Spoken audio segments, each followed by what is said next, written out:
Pusat Pelaporan dan Analisis Transaksi Keuangan menemukan dugaan penyalahgunaan dana aksi cepat tanggap atau ACT untuk kepentingan pribadi dan organisasi terlarang. Namun ACT membantah pihaknya menyebut dana itu untuk kepentingan kemanusiaan.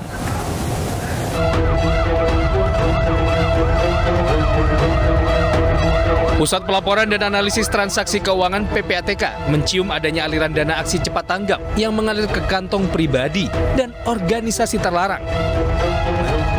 Hal ini diketahui berdasarkan hasil analisis PPATK dan telah diserahkan ke aparat penegak hukum. Aksi cepat tanggap ACT mengakui akan adanya dana yang disalurkan ke Suriah. Namun menurut Presiden ACT Ibnu Hajar, dana itu bukan untuk aktivitas terorisme, melainkan untuk korban ISIS dan merupakan donasi untuk kemanusiaan. Kami tidak pernah berurusan dengan teroris, kami nggak pernah berurusan dengan, kayak misalnya ke Suriah dulu ada pertanyaan begini teman-teman.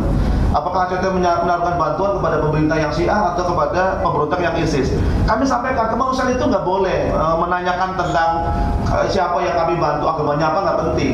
Jadi yang kami tahu ada orang tua yang sakit, ada anak-anak yang terlantar, korban perang, kami terima di pengungsian di perbatasan Turki, kami berikan bantuan pangan medis kepada mereka, dan kami nggak pernah bertanya mereka itu Syiah atau ISIS, nggak penting buat kami. Karena keluarga-keluarga ini adalah orang-orang jumbo, tua-tua anak yang harus kami bantu. Korban perang. Ini prinsip kemanusiaannya begitu. Jadi kalau dibawa kemana-mana, kami jujur saja, kami sering bingung gitu. Sebenarnya yang disebut sebagai teror itu dana yang kemana, macam-macam. Dugaan penyelewengan dana ACT ini menuai ragam tanggapan. Pihak keamanan pun diminta untuk mengusut tuntas kasus ini.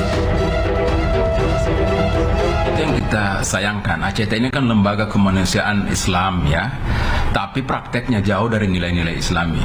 Ada 3 pelanggaran yang fatal yang dilakukan oleh pengurus petinggi ACT. Yang pertama adalah hampir semua proyek bantuan kemanusiaan mereka itu dimarkup, ya, nilainya digelembungkan angkanya. Yang kedua adalah gaji pengurus pusat itu fantastis, ya. Yang ketiga, PPATK menemukan transaksi keuangan untuk kegiatan-kegiatan yang membahayakan kemanusiaan seperti ditengarai terorisme, dan ini sedang didalami oleh Baraskrim.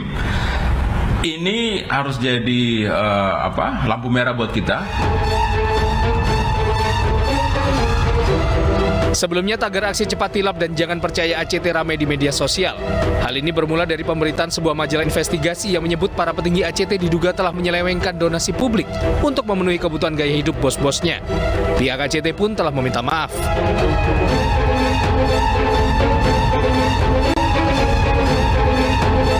Meski demikian, Kementerian Sosial akan memanggil ACT untuk dimintai keterangan.